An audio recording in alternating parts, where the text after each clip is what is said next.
Komið margblessuð og sæl. Í þættinum þessa vikuna verður fjölbreytileikinn heldur betur í fyrirrúmi. Við hittum hann Steinar sem 18 ára verslingur sem að gefa út sína fyrstu plötu fyrir jólin og hann ætlar að syngja fyrir okkur lag af henni sem heitir Upp og vinsælasta lagið á landinu í dag. Við förum niður í Skúlagötu og hittum þar fyrir stöllur sem að reka dansverkstæðið en þar gefst hópum og einstaklingum færi á að æfa sig og þjálfa fyrir komandi verkefni. Við hittum síðan hann Arnar Helga Lárusson sem lamaðist í alvarlegu slysi árið 2002 en lætur það sko ekki stoppa sig. Heyrum frásögnina hans rétt á eftir en hefjum leikinn á Heiðari Jónsssyni eða Heiðari Snirti sem veit eiginlega bara allt tísku, fegur og ég veit ekki hvað og hvað. En hann var að senda frá sér bók sem heitir Litgreining og stíll en þar leiðir hann okkar í sannleikanum það hvað fer okkur vel, það er að segja hvaða litir. Hvernig er þessi hérna? Heiða, hvernig getur maður litgreint fólk? Það svolítið flókið. Já. Sko, þetta byrjaði allt saman fyrir langa löngu. Það sem sagt var frægur listmálari sem tengdist þessum Bauhaus-skóli listum. Hann uppgötvaði það að þegar hann bað fólkið að mála sem sagt myndverk af still life eða sérst uppstillingu, epli og skál og flaska og svona, að þá voru sumir að nota heitt ljós og gera myndina heita meðan að aðrir notuðu kalt ljós. Og hann var lengi að spila, af hverju gerir fólk þetta? Og þá sá hann sem sagt að annar gaurinn var eins og þú sem var að mála með rautt í skegginu og hinn alveg grár og þá kveitti hann á perunni. Fólk var að mála í stíl við sin eigin litarhátt. Þarna verður litgreiningi til, alveg þrumulangt síðan, því að þessi náungi, þessi Jóhannes Itten, að hann var í tengslum, hann var vinur Chanel, hann var vinur tísku liðsins. Þannig að þarna fer þetta á stað, meir í Evrópu, en litgreiningi sjálf aftur byrjar í gegnum kerlur sem kynnast honum að fara til Ameríka, því að það er náttúrulega vissu að þú getur selt allt í Ameríku. Það er erfiðar að selja hlutin í Evrópu. Þannig að þú hérna og margir náttúrulega eru í þessu að reynilega litgreina fólk og nú komin út bók. Já, ég var að gefa út, eða ekki ég, sögur útgáfa, gaf út, þetta er alls ekki mín hugmynd, ég ætla að koma að því. En sko, fólk fer í litgreinu og það er einhver sem litgreinir fólkið. Og þegar að þessi hugmynd að þessari bók kom upp, þá datt mér í hug að vera fyrstur í heiminum. Ég hef alltaf verið svolítið fyrir að vera fyrstur að gera hlutina. Fengið dálítið á baukinn fyrir það. En þá ákvað ég sem sagt að gera bók með hjálpannara þar sem þú litgreinir þig sjálfur. Og þess vegna er hún skorinn svona. Til þess að hún falli undir höku. Og getur maður bara gert þetta sjálfur, bara þá heima? Já, sko, svona 50-60% fólks er auðvelt að litgreina. Þannig að það fólk á alveg geta gert það sjálf. Síðan er slatta fólki sem er erfitt að litgreina og það getur verið að það fólk lendi í vandræðum. Þess vegna bjó ég til vandamálakafla en hvort hann dugir, það er ekki svona 10% sem lendi í vandræðum. Ætli ég verði ekki með eitthvað tilboð eftir jólin. Svolítið eins og sko svínið sem sagði við hitt svínið trúar þú á líf eftir jól, þannig að þetta verður mín trú.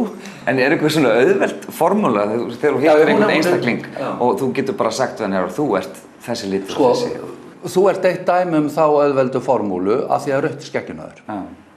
Þess vegna veit ég að þú ert með heitan litarhátt. Þú ert að vera í heitum litum, jarðlitum. En hvort þú ert voruð á haust, það er meiri spurning, skilurðu. Hver er munurinn á voru á hausti?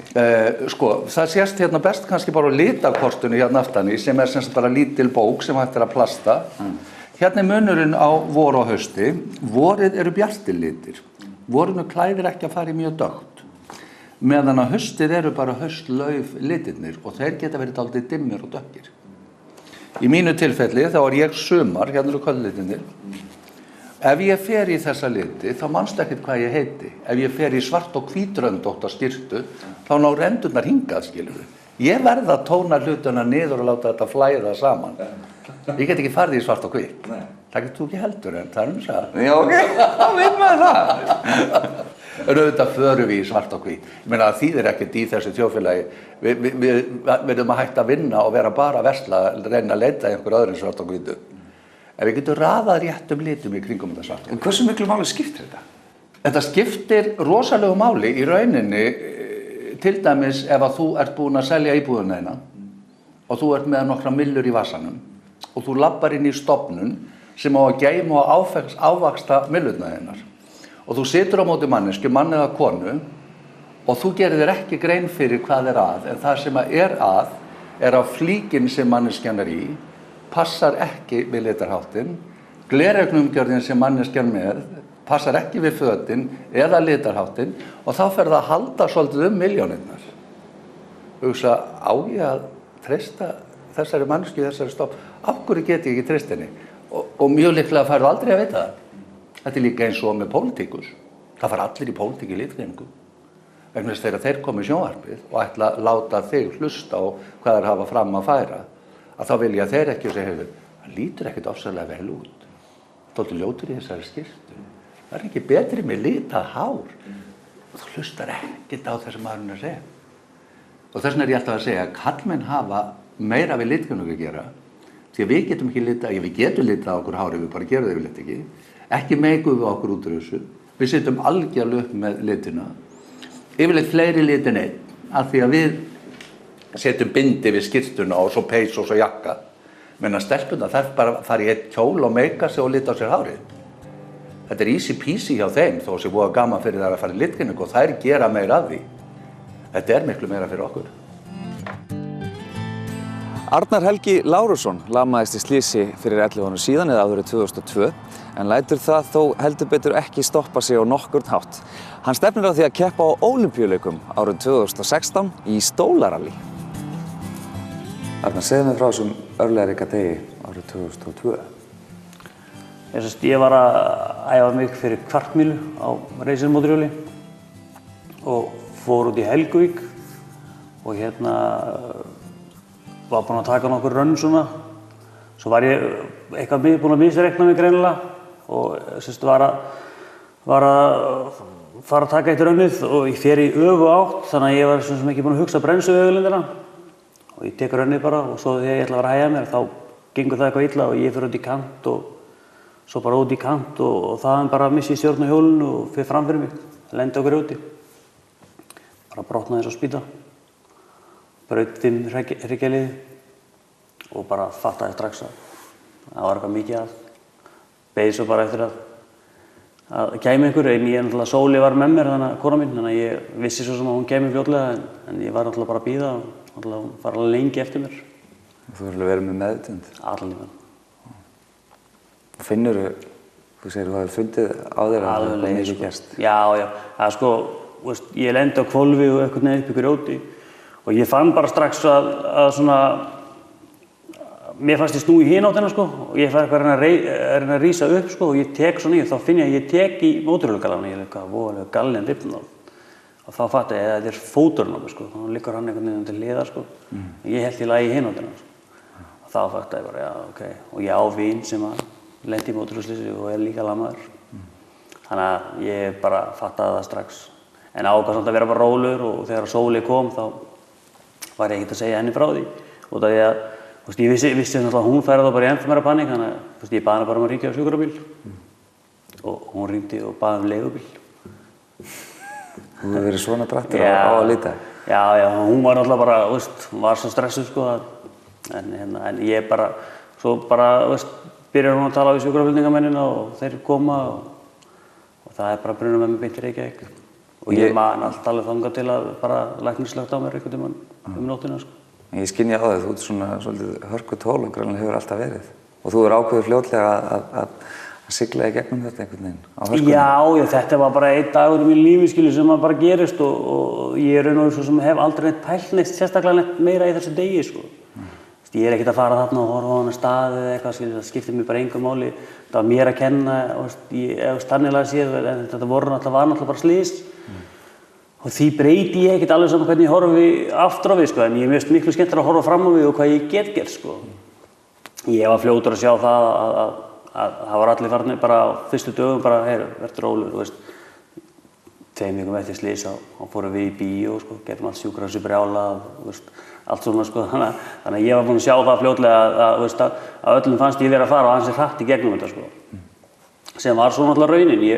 Ég slasaðist 7. september 2002, 7. desember 2002, þá var ég fluttur heim aftur. Svo bara búinn með sjúkrahús og Grensás og þykir mjög góður tími að háum mænuskaði að vera og ég braut 5 hryggjarliði, sko. En þú hélst áfram samt í sporti, bara aðeins breyttir um? Já, og ég geri það. Ég fer að fara að vélsleða og ég í öllu svona dóti. En nú er ég náttúrulega komin í þetta hjólastólareis og ég komin í annars konar reis og sem er bara frábært og það er það sem hefur alltaf gefið manni kraftin, það er að halda áfram að einhverju svona keppnisskapi og hafa gaman af lífinu, það náttúrulega skiptir öllu, sko. En núna, eins og segir, þú ert komin í hjólastólareis, þetta hlýtur að reyna alveg svakalega á hendurnar. Jú, hendur og axlir og svo er það náttúrulega mikil tækni, þannig að jú, þetta gerir það og það er svona, það er að vera komið ár núna í desember síðan ég fékk þennan reisistól og ég hef æft gífurlega. Ég er búinn að fara rúmlega 3000 kílómetra á þessum hjólastól síðan og ég er búinn að fara á heimsmeistaramót í Frakklandi og ég er búinn að fara til Berlín og það er búið að vera nóg að gera, sko, að keppa og ég er búinn að fara til Sviss og hitta bara þá best í heiminum og þannig að það er búið að vera þvílíkt ævintýri, sko, og á bara stuttum tíma búinn að læra alveg gífurlega mikið. Og ég bara, samt er ég alltaf að horfa bara 2 mánuði aftur í tímann og hugsa bara, vá, ég kunni ekkert fyrir 5 mánuði síðan. Þetta gerist allt svo hratt, sko. Og bara eins og núna bara síðustu vikur, sko, hafa verið þannig. Það gengið rosa vel hjá mér að ég verið að fara svona frá 150 upp í 200 kílómetra á viku. Ég fari upp á Reykjanesbraut þegar það er gott veður og kannski út í Straumsvík og tilbaka og þetta er 50-55 kílómetrar. Og þetta er bara frábært, skilur. Bara á höndunum bara? Bara á höndunum. Svona 2 tíma og 50 mínútur að fara þetta. Þannig að það er æðislegt.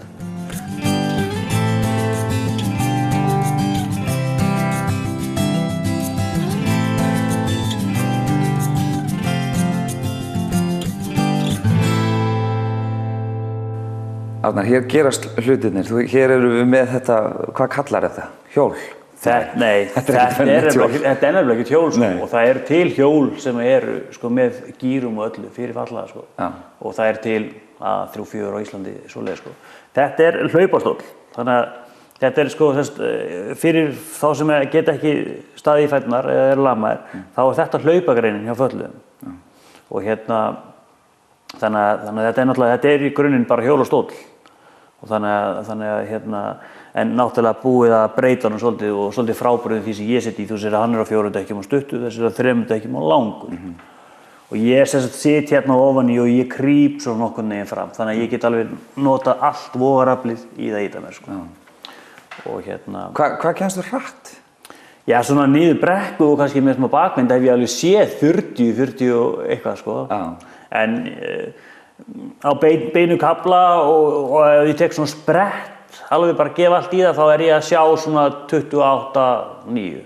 En ég er að halda svona, minn besti tími til dæmis að fara inn í Straumsvík og tilbaka, sem eru 54 kílómetrar, það er svona 18,5 kílómetra meðalhraði í alveg frábæru veðri, þannig að ég fer nokkur hratt, sko. En þetta er náttúrulega bara eins og gefur að skynni, það er einhver gírar eða neitt, þannig að þetta er bara eins og íta hjólastól, það er bara pure power, sko.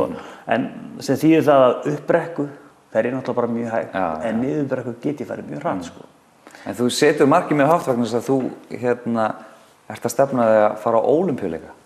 Já, ég stefni, sko, mitt langtíma markmið þegar ég fékk þennan stól var það að komast á Ólympíuleikana árið 2016 og ná sko tíminn til að komast þar inn, sem er náttúrulega bara svolítið mikið því að þetta er ekkert eins og séð bara einhverju 2 í þessu sporti, það eru 10.000 sem er í þessu sporti og þetta er einn stærsta íþrótt innan Ólympíusamband fatlaðra í heiminum, sko.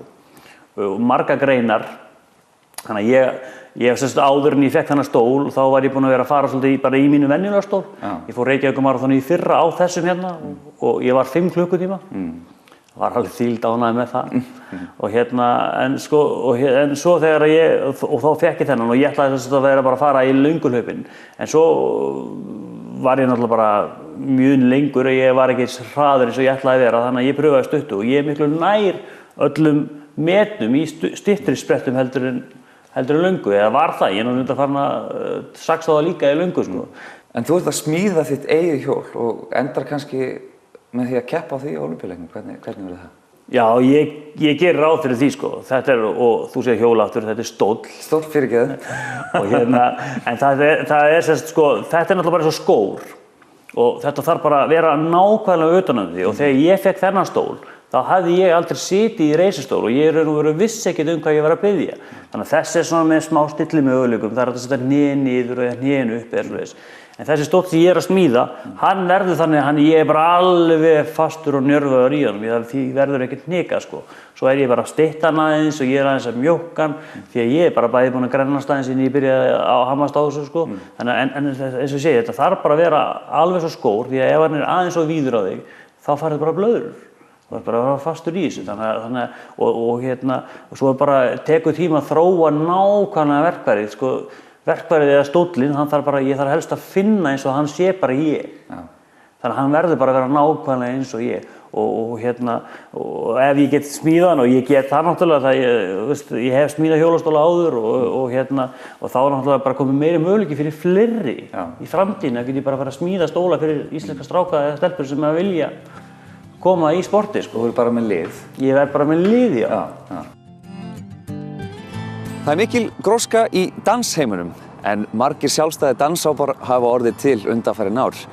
Dansverkstæðið er rekið á Skúlagötu þar sem hópum og einstaklingum gefst færi á að þjálfa sig fyrir komandi verkefni og önnur tilefni. En við kíktum þangað niður til á dögunum. Dansverkstæðið er vinnustofur danshöfunda fyrst og fremst. Og við komum því á fót 2010, það eru 3 ár síðan, sem er klikkað því mann finnst í dag eins og dansverkstæðið bara hafi verið til árum saman.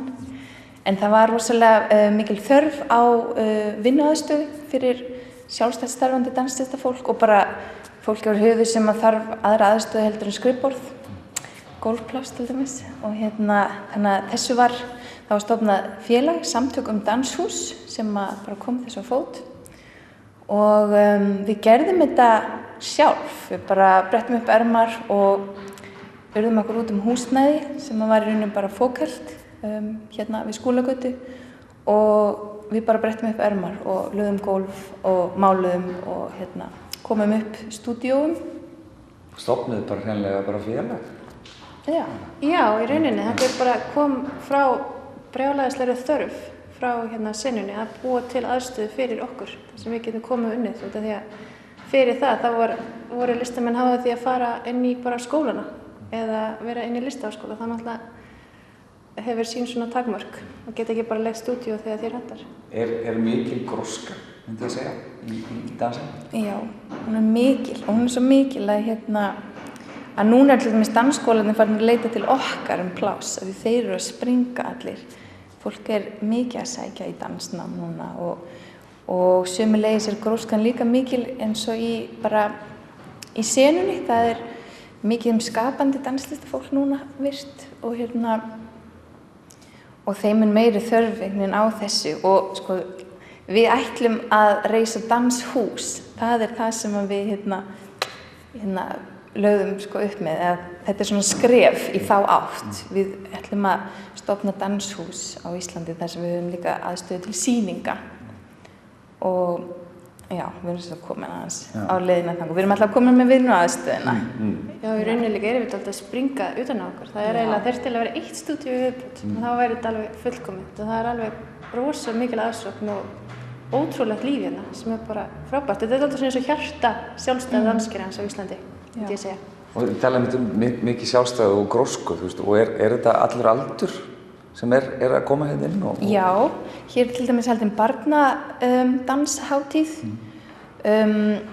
og ég veit nú ekki hver efrimörkin eru, hver elsta mannskjan sem er komið hingað, en hún er örugglega há. Hér eru ýmsir hópar sem koma inn, bæði danshópar og alls konar námskeið líka, eins og kannski hugleiðslunámskeið og bara hópar sem þurfa gólf og leita hingað. Þannig að já, hér er svona, breiddin er mjög mikil.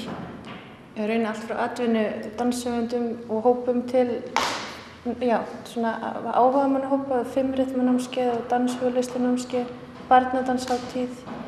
Reykjavík dansfestival hefur alltaf aðsetur hérna og var svona miðjan í ár. Þannig að þetta er þjónar öllum sem dansa á vissu leyti. wonderful world.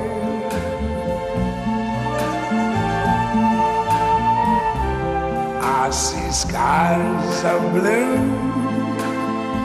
and clouds of white, the bright blessed day, the dark sacred night, and I think to myself, what a wonderful world. Ég byrjaði í dansi 7 ára í ballett og hef alltaf verið og var alltaf að dansa. Svo endaði maður því að fara í listaháskólan í dansnám þar, tók 1 ár og svo fór ég í leiklistafræðina, en svo fór ég aftur í dansin í mastersnám og sem ég bara gat ekki hætt eiginlega. Þú ert að sjá í dag stór verkefni? Já, ég og Alexander Roberts, við erum hérna listræn stjórnendur Reykjavík dansfestival og svo sér maður líka kennslu í listaskólanum og listaháskólanum og já, svona alls kyns verkefnum, má segja. Alls kyns bara? Já. Þannig að þið eru báðar úr dansinu, sem sagt? Já.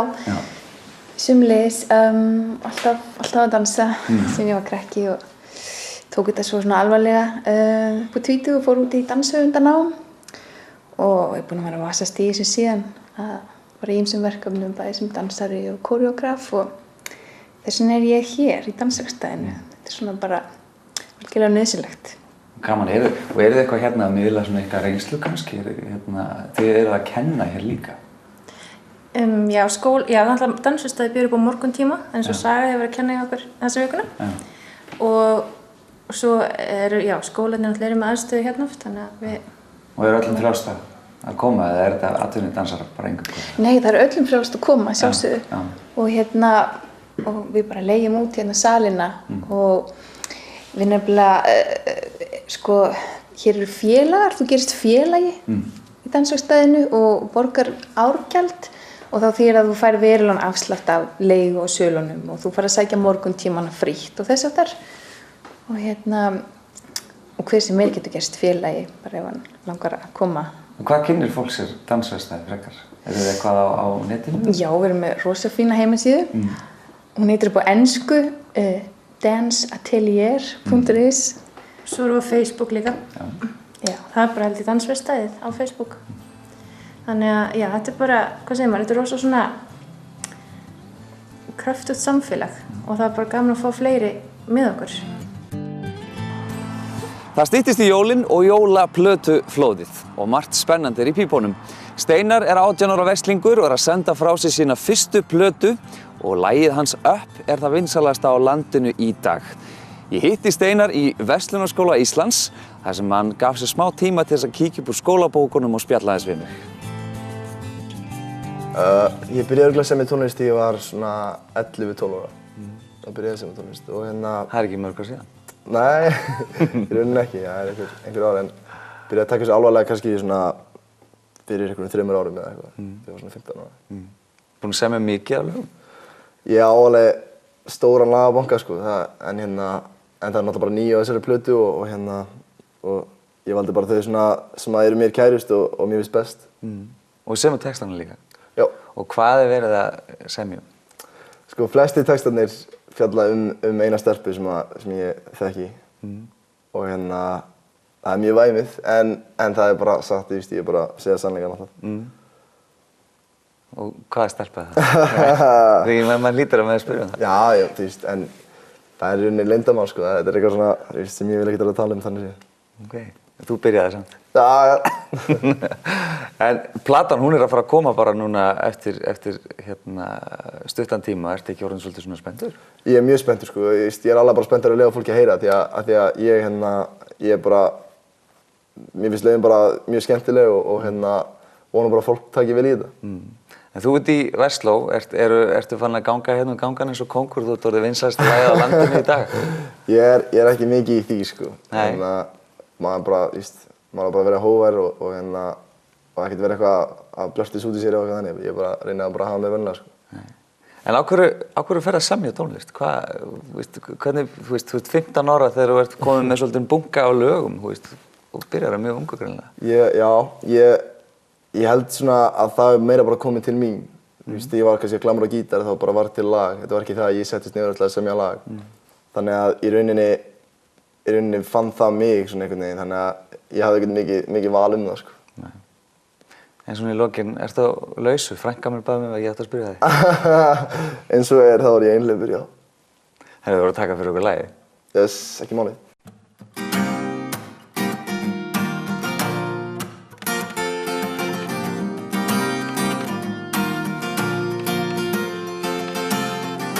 I don't know why, but everything I do is going over the walls. I don't know why. If you don't know why, the feelings of you and me are going away. Not trying to figure out. I'm going up. With everything I do is going up. Higher.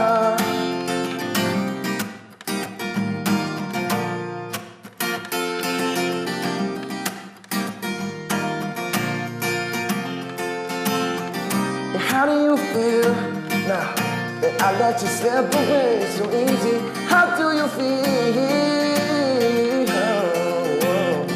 It doesn't look easy, or even harder if you try to figure out. Cause I'm going up. Yeah, everything I do is going up. Higher. You took my heart and you played it out. I don't know why, but everything I do is going up. Higher. Oh, oh, oh, oh, oh, oh, no, yeah. Oh, oh, oh, oh, oh, no, yeah. Going up, I don't know. Everything I do is going up. Higher. See, you took my heart and you played it out. I don't know why, but everything I do is going up. Higher. Going up. Þátturinn verður ekki lengri að þessu sinni. Við sjáumst aftur í næstu viku á sama tíma hér á N4 klukkan 6:30 næsta miðvikudag. En þið getið séð þáttinn einnig í heild sinni á n4.is. Einnig minni ég ykkur á vefpóstinn minn sem borgarin@n4.is. Sjáumst aftur í næstu viku. Hafið það gott.